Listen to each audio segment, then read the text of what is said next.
નમસ્કાર મિત્રો, સ્વાગત છે તમારું આપણી પોતાની યુટ્યુબ ચેનલ પેન્શન ગુજરાતમાં। તો મિત્રો, ગુજરાત રાજ્યના તમામ પેન્શનરો અને નિવૃત્ત કર્મચારીઓ માટે આજે ખૂબ જ મહત્વની અને આનંદ આપનારી માહિતી સામે આવી છે, કારણ કે ગુજરાત રાજ્ય સરકાર દ્વારા વર્ષ 2026 માટે નવું પેન્શન કેલેન્ડર જાહેર કરવામાં આવ્યું છે। મિત્રો, હવે પેન્શનરોને પહેલાથી જ અંદાજ આવી જશે કે કયા મહિનામાં કઈ તારીખે પેન્શન તેમના બેંક ખાતામાં જમા થશે।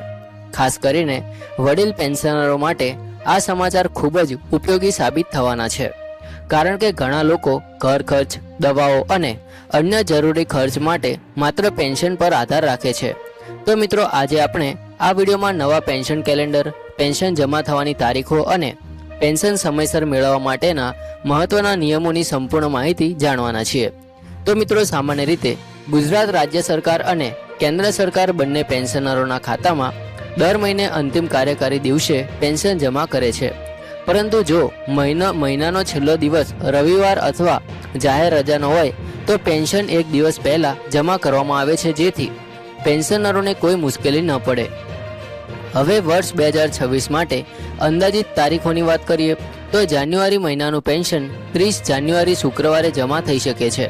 ત્યારબાદ ફેબ્રુઆરી મહિનાનું પેન્શન 27 ફેબ્રુઆરી શુક્રવારે જમા થયું હતું।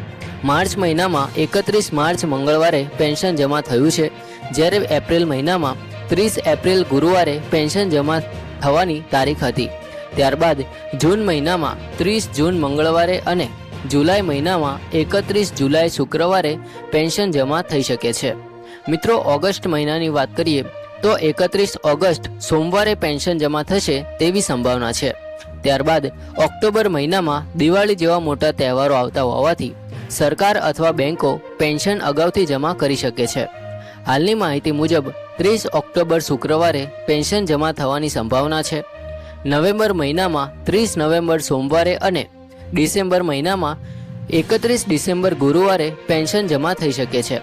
મિત્રો, આ તારીખો અંદાજિત છે, પરંતુ સરકાર સામાન્ય રીતે આવી જ પદ્ધતિ અનુસરે છે।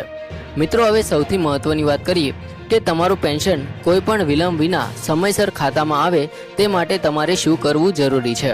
તો સૌથી પહેલાં દરેક પેન્શનર માટે ડિજિટલ લાઈફ સર્ટિફિકેટ એટલે કે જીવન પ્રમાણપત્ર સબમિટ કરવું ફરજિયાત છે। દર વર્ષે પેન્શનરોએ પોતાની હયાતીની ખાતરી આપવા માટે બેંક અથવા ઓનલાઈન પોર્ટલ મારફતે જીવન પ્રમાણપત્ર આપવું પડે છે। જો આ પ્રક્રિયા પૂર્ણ ન કરવામાં આવે તો પેન્શન અટકી પણ શકે છે। ત્યારબાદ આધાર કાર્ડ તમારા પેન્શન ખાતા સાથે લિંક હોવું ખૂબ જ જરૂરી છે।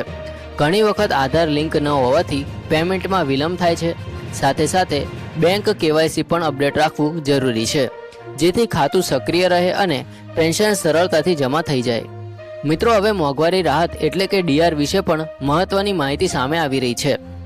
કેન્દ્ર સરકાર દ્વારા પેન્શનરો માટે ડીઆરમાં વધારો કરવાની ચર્ચા ચાલી રહી છે અને શક્યતા છે કે નવા દર 1 જાન્યુઆરી 2026થી લાગુ થઈ શકે। સામાન્ય રીતે ગુજરાત સરકાર પણ કેન્દ્ર સરકારના પેટર્નને અનુસરે છે। જો ડીઆરમાં વધારો થાય તો લાખો પેન્શનરોને સીધો આર્થિક લાભ મળી શકે છે। સાથે સાથે 8મા પગાર પંચને લઈને પણ ચર્ચાઓ તેજ બની છે। જો ભવિષ્યમાં 8મો પગાર પંચ અમલમાં આવે તો પેન્શનની રકમમાં પણ મોટો વધારો થઈ શકે છે। મિત્રો, સામાજિક સુરક્ષા પેન્શન યોજના હેઠળ પણ ગુજરાતના ઘણા વડીલ નાગરિકોને લાભ મળી રહ્યો છે।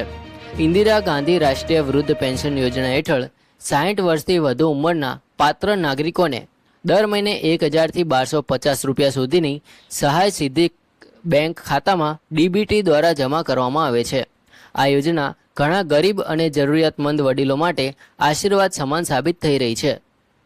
તો મિત્રો, આ હતી ગુજરાત રાજ્યના પેન્શનરો માટે વર્ષ 2026ની મહત્વપૂર્ણ અપડેટ। મિત્રો, જો તમે પણ પેન્શનર છો અથવા તમારા ઘરમાં કોઈ નિવૃત્ત કર્મચારી છે તો આ માહિતી તેમને જરૂરથી શેર કરજો, જેથી તેમને પણ સાચી માહિતી મળી શકે।